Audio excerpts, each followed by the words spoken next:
은혜 받으실 하나님의 말씀은 룻기서 4장 18절로 22절입니다. 이 계시의 말씀을 읽을 때에 오늘도 우리와 함께 하신 하나님의 음성으로 들려질 수 있기를 원합니다. 함께 낭독을 하겠습니다. 베레스의 계보는 이러하니라. 베레스는 헤스론을 낳고 헤스론은 람을 낳았고 람은 암미나답을 낳았고 암미나답은 나손을 낳았고 나손은 살몬을 낳았고 살몬은 보아스를 낳았고 보아스는 오벳을 낳았고 오벳은 이새를 낳고 이새는 다윗을 낳았더라. 인생이란 큰 경기장에서 펼쳐지는 야구 경기와 비슷합니다. 아무도 마지막 해가 끝날 때까지 결과를 예측할 수 없기 때문입니다. 야구 경기의 묘미는 마지막 9회 말에 있습니다. 9회 말 마지막 순간까지 경기는 끝난 것이 아니거든요. 우리는 때때로 9회 말에 펼쳐지는 신비로운 역전승을 경험하기도 합니다. 인생에서도 역전승의 은혜가 있는 것이에요. 룻기서는 우리들에게 고통으로 시작해서 찬송으로 마치는 역전승의 은혜를 보여주고 있습니다. 그래서 저는 최후에 웃는 자가 진정한 승리자다, 이 말을 참 좋아합니다. 하나님이 도와주시면 우리의 현실이 어렵더라도 반드시 역전승할 수 있기 때문입니다.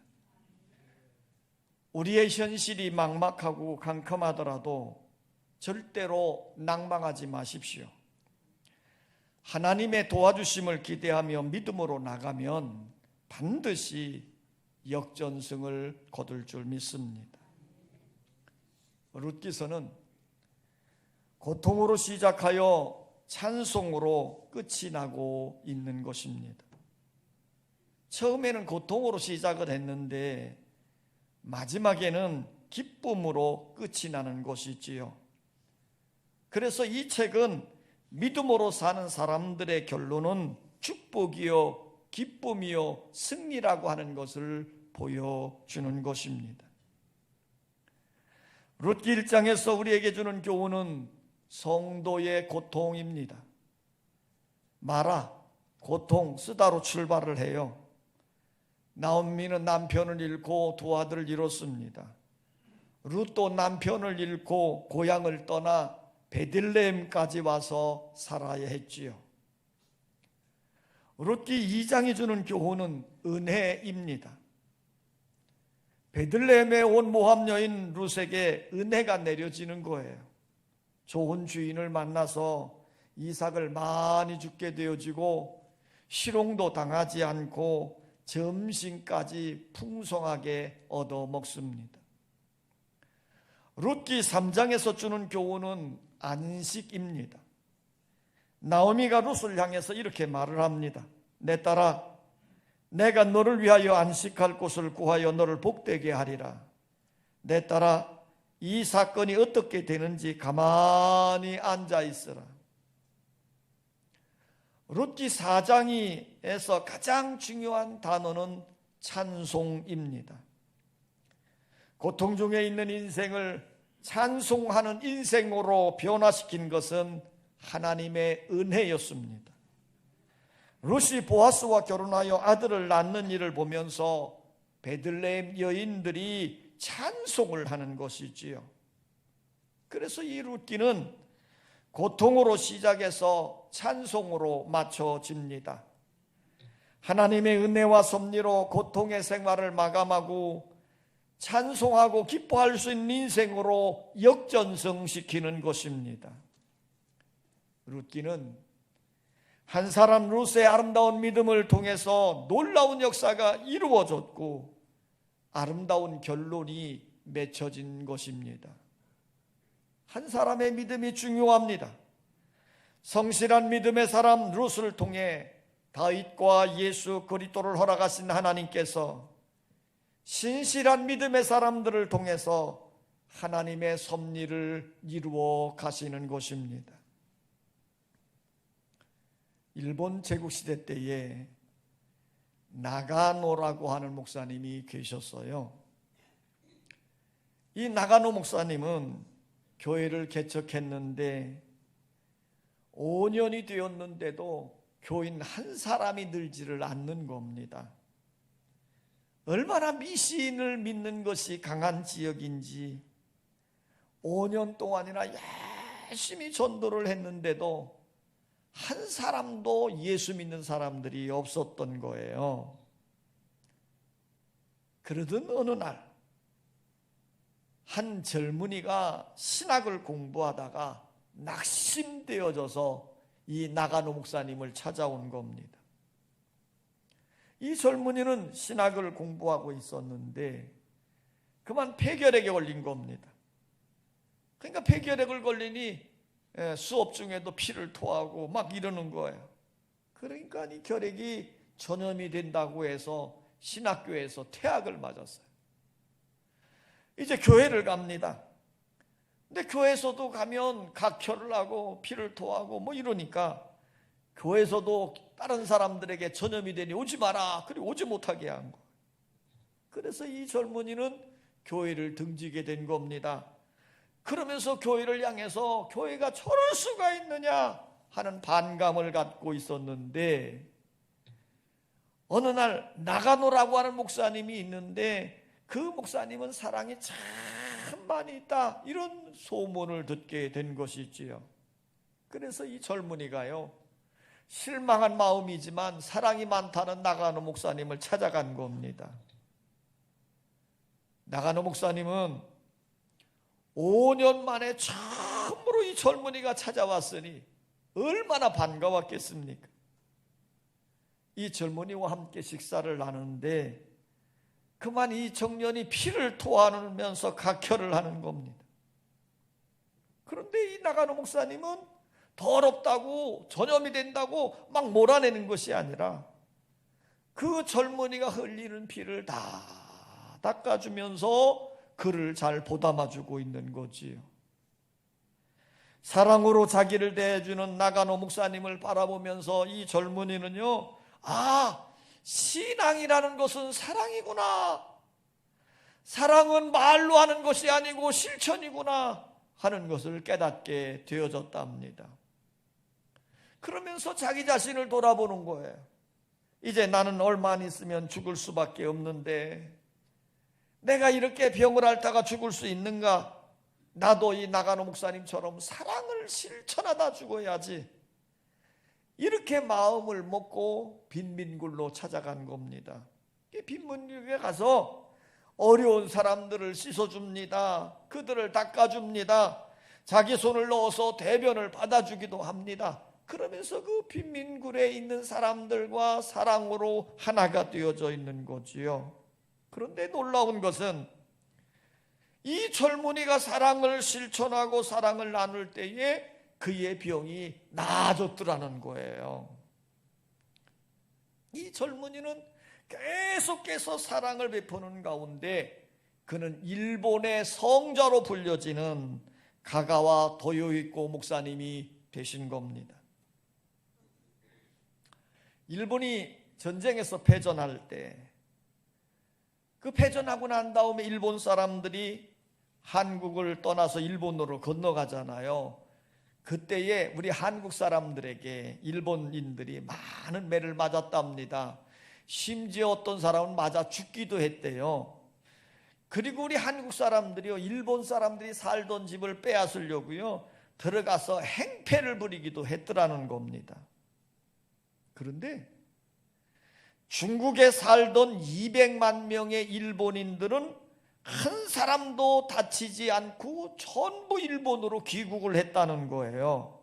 왜 그러냐면 그 당시 중국을 통치하던 장개석 총통이 포고령 1호를 내렸기 때문입니다. 일본 사람을 가해하는 사람은 엄벌로 다스리겠다고 중용을 선언했기 때문에 한 사람도 해를 당하지 않고 200만 명의 일본인이 중국에서 일본으로 다 귀국하게 되어졌다는 거예요. 그것만이 아니에요. 그 전쟁에서 패전한 후에 연합군들이 모여가지고 한국은 남쪽과 북쪽으로 갈라놨잖아요. 그래서 통치를 했습니다. 일본도 역시 남쪽과 북쪽으로 나눠가지고 나누어 통치를 하자 이럴 때 중국의 장개석 통총이 강하게 반대를 해서 일본은 통일된 하나의 나라를 갖게 되어졌다는 겁니다. 그렇게 된 이유는 뭐냐? 한 사람, 가가와 도요코 목사님 때문이라는 거예요. 이 가가와 목사님은 일본 제국시대 때에 중국으로 건너간 겁니다. 중국에 가서 불쌍하고 가난하고 결핵에 걸려서 죽어가고 있는 사람들의 친구가 되어줘서 그들을 사랑으로 보담아주고 그들을 위로해주고 그들과 함께 했던 거예요. 사실 일본 사람들이요, 중국 사람들에게 참 못된 짓 많이 했대요. 일본 사람들이 한국 사람보다 중국 사람들 더 무시했다고 그럽니다. 그런데 이 장개석 총통 부인인 송미령 씨가 가가와 도요코 목사님의 그 삶에 감동이 된 거예요. 어떻게 저 일본 사람이 이 중국까지 와서 이 중국의 그 어려운 사람들을 저렇게 사랑으로 이끌어줄 수 있을까? 그 사랑에 감동되어져서 이 송미령 씨가요, 개인적으로 가가와 목사님을 만나서 성경 공부를 했더라는 겁니다. 그래서 일본이 망했을 때 장개석 총통이 국민들에게 이렇게 말을 했답니다. 일본인들은 내 민족의 원수입니다. 그러나 우리 민족을 위해 지금도 뜨겁게 눈물 흘리며 기도하고 있는 가가와 목사님을 생각할 때 나는 그들을 미워할 수가 없습니다. 한 사람도 해치지 말고 그들이 본국으로 돌아가도록 도와주십시다. 자, 여러분, 나가노 목사님이 한 사람을 전도한 젊은이, 그 젊은이는 가가와 도요코 목사님이 되어졌는데 그분이 바로 일본을 이렇게 살리게 되어졌더라는 거예요. 여러분, 믿음의 한 사람이 이렇게 중요한 것입니다. 이 아름다운 믿음을 가진 한 사람이 하나님의 섭리로 쓰임받을 때에 위대한 일을 할 수 있는 것이지요. 오늘 우리가 함께 읽었던 본문 말씀은요, 족보에 대한 이야기입니다. 성경에는 족보에 대한 이야기들이 종종 실려져 있어요. 창세기에도, 신명기에도, 역대기에도, 에스라에도, 느헤미야에도, 마태복음, 누가복음에도 족보가 기록되어져 있습니다.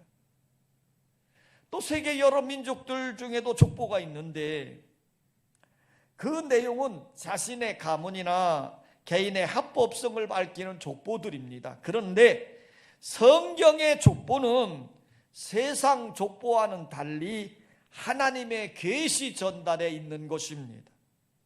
누가 누구를 낳고 누가 누구를 낳고가 전부가 아니라 그 사람 속에서 족보를 통해 하나님의 역사를 알 수 있다는 것입니다. 오늘 본문의 이 족보를 살펴보면 인류를 구원하시려는 구원의 역사와 하나님의 사랑이 담겨져 있는 것입니다. 그러므로 이 족보는 구원의 역사요, 구원의 족보인 것이지요. 우리는 이 족보를 통해서 깨달아야 할 것이 있는데 한번 따서 합시다. 우리의 이름이 생명책에 기록되어야 한다. 본문에 나오는 족보에는 10명의 이름만 기록이 되어져 있습니다. 베레스부터 시작을 해서 나손까지 5대는 애굽 생활을 할 때 430년 동안 살았던 사람들이에요. 살몬부터 다윗까지 5대는 출애굽을 해서 가나안 땅에 들어와서 살았던, 그래서 그때부터 다윗이 사망할 때까지 살았던 476년의 6년 동안 산 사람들입니다.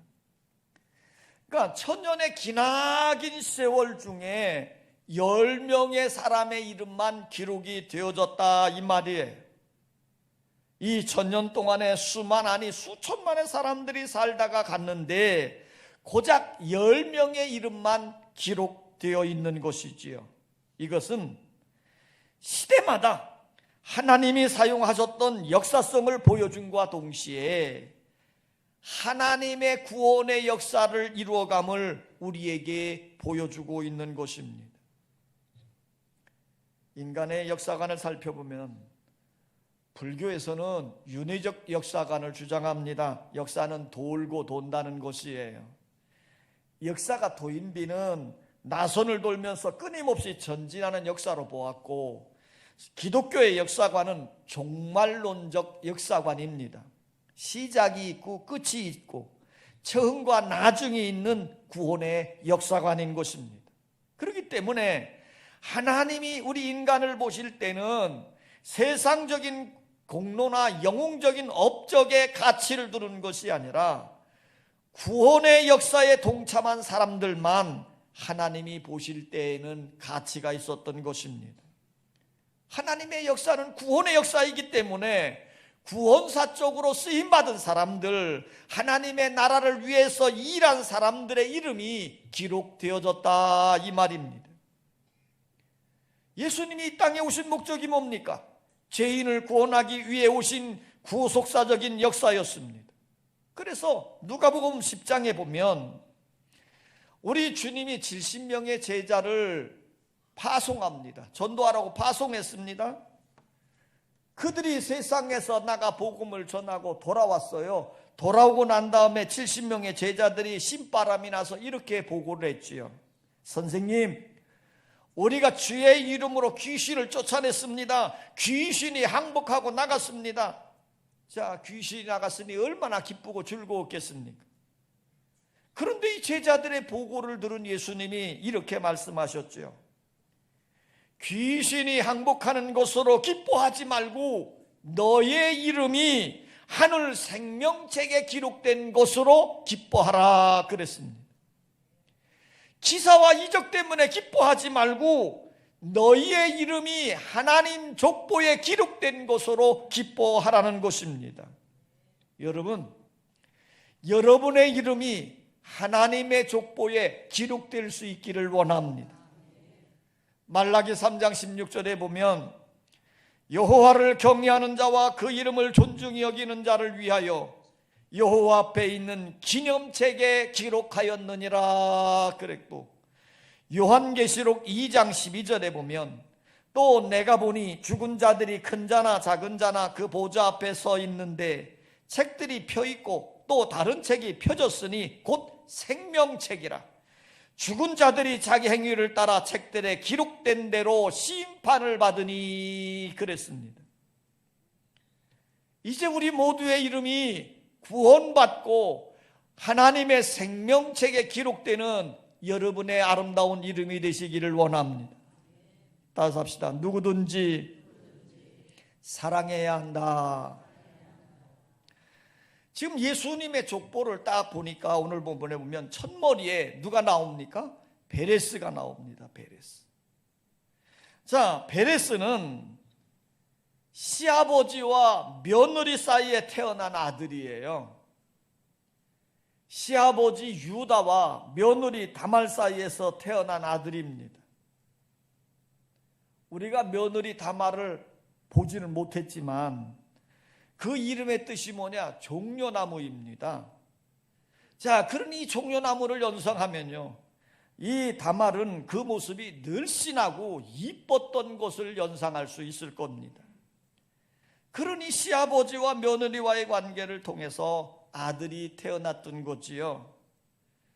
그러나 이 잘못된 관계에서 태어났으니 얼마나 마음이 고통스러웠을까요? 이 베레스라고 하는 사람의 이름이 뜻이 뭔지 하면 터진다, 파멸이다, 그런 뜻이에요. 생각해 보세요. 유대인 공동체에서 시아버지와 며느리 사이에서 태어난 아들이 얼마나 수모와 멸시를 받으며 성장했겠습니까? 그런데 하나님께서는 이 멸시받은 아들 베레스를 예수님의 족보에 기록을 한 거예요. 하나님은 베레스조차도 귀하게 여기셨다, 이 말입니다. 또 이 족보를 보면 누가 등장합니까? 보아스가 나오지요. 이 보아스는 누구입니까? 여리고성 귀생 라합의 아들입니다. 마태복음 1장에서 예수님의 족보를 살펴보면 이렇게 되어 있어요. 살모는 귀생 라합에게서 보아스를 낳았고 그랬습니다. 귀생 라합을 통해서 보아스라고 하는 아들이 태어난 거예요. 옛날이나 지금이나 기생의 아들은 좋은 대접, 대우를 받을 수 없는 겁니다. 오히려 멸시와 조롱의 대상인 것이지요. 그런데 하나님께서는 영광스러운 메시아 예수를 낳는 족보에 당당하게 기생 라합의 이름을 넣었던 것입니다. 또 이 족보를 보면 누가 등장합니까? 오벳이 등장합니다. 우린 룻기서를 통해서 결론이 오벳의 탄생이었거든요. 그럼 오벳은 누가 낳은 아들입니까? 이방 여인, 모압 여인 룻이 낳은 아들이에요. 유대인 사이에서는 이방인들에 대한 차별이 엄청납니다. 특별히 모압 사람들 굉장히 멸시했습니다. 그런데 하나님은 이방인인 룻을 차별하지 않으시고 사랑하셨다 하는 것이에요. 이 하나님의 족보를 통해서 하나님의 놀라운 사랑을 우리는 볼 수 있기를 원합니다. 모아나신 하나님의 사랑은 정죄하는 것이 아니라 용서하는 것입니다. 하나님의 사랑은 조건적이 아니라 무조건적이고 제한이 있는 것이 아니라 무제한적인 사랑으로 사랑해 주신 것입니다. 왜 하나님은 족보를 기록하셨을까요? 사람들이 이 족보를 보면서 하나님은 사랑으로 누구든지 하나님의 나라를 위해서 사용하시는 것을 보게 하기 위해서였습니다. 2세기 사상가였던 셀서스라는 분이 진실한 담화라는 글에서 최초로 기독교인을 이렇게 비판했습니다. 기독교인들은 논리와 상식을 벗어난 사람이다. 그들은 인사도 나누기 전에 상대가 누구인지도 모르는데 서로 사랑했다. 이렇게 비판했어요. 그러니까 초대교회 성도들이 얼마나 서로 뜨겁게 서로 사랑했는지를 알 수 있는 글입니다. 여러분, 서로 사랑하며 살아야 됩니다. 요한일서 4장 7절에 보면 사랑하는 자들아 우리가 서로 사랑하자. 사랑은 하나님께 속한 것이니 사랑하는 자마다 하나님께로 나서 하나님을 알고 그랬습니다. 이 족보를 보면서 사랑의 마음을 넓히시는 여러분 되시기를 원합니다. 나를 좋아하는 사람만 좋아하고 나를 사랑하는 사람만 사랑해서는 안 되는 거예요. 서로 사랑하고 서로 도와주면서 사랑의 거룩한 공동체를 만들어가는 우리 모두가 되어야 할 줄 믿습니다. 따라서 합시다. 우리도 죽음을 준비해야 한다. 족보를 보면 그들은 한결같이 세상에 태어났다가 하나님의 일을 하고 구원의 역사에 동참했다가 세상을 떠난 사람들이에요. 여러분들이 족보를 보면서 그 사람들만 죽었다 생각하면 아니 됩니다. 우리들도 곧 죽는다는 것을 생각하셔야 됩니다. 시브리서 9장 27절에 보면 한 번 죽는 것은 사람에게 정하신 것이요 그 후에는 심판이 있으리니 그랬습니다. 믿음의 사람 다윗은요, 죽음과 나 사이에는 한 걸음에 지나지 않는다 이렇게 고백을 했어요. 시편 39편 4절에서 5절에 보면 다윗은 이렇게 고백합니다. 여호와여, 나의 종말과 연한의 어떠함을 알게 하사 나로 나의 연약함을 알게 하소서. 주께서 나의 날을 손넓이만큼 되게 하심에. 그랬어요. 그러니까 우리의 인생의 삶은 손넓이만큼 짧다, 이렇게 고백을 한 거예요. 그러므로 여러분, 우리의 믿음의 선조들의 삶을 돌이켜보면서 그들이 죽었다 하는 것은 곧 우리도 죽는다는 겁니다. 오늘 우리가 죽음을 준비하는 자들이 되어져야 바른 믿음 안에서 살아갈 수 있는 자들이 되는 것입니다. 이제 우리는 바른 믿음의 삶을 살아감으로 장차 하나님 맺고자 심판대 앞에 설 때에 당당하게 설 수 있는, 하나님의 칭찬을 받고 하나님의 상을 받을 수 있는 승리하는 멋진 성도들이 되시기를 원합니다. 이제 룻기의 대단한 해막을 내립니다. 룻기는 암흑시대를 고통 가운데 살아가던 룻과 나오미와 보아스의 이야기였습니다. 그러나 그 속에는 많은 것을 담고 있지요. 룻기는 어두움으로 시작했다가 빛으로 마친 이야기입니다. 룻기는 장례식으로 시작했다가 잔치로 끝을 맺고 있는 겁니다. 룻기는 엘리멜렉의 죽음으로 시작하였다가 오벳의 탄생으로 끝을 맺고 있는 것입니다.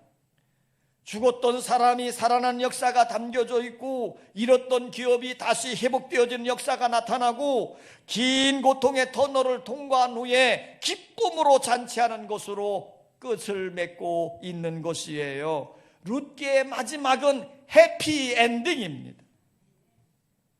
사도 바울이 노년에 이런 고백을 했죠.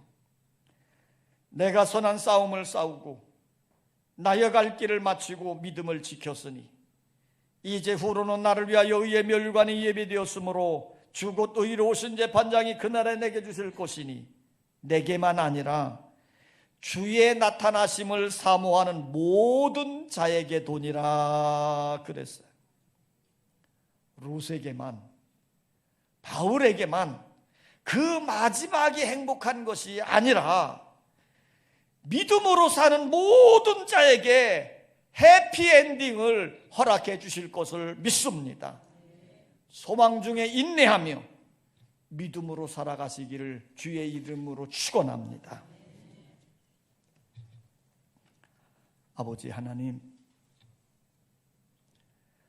우리가 살아가는 삶의 현장에 때로는 고통이고, 때로는 막막함이고, 때로는 고독하고, 때로는 고통 속에서 허덕일 때도 참 많이 있습니다.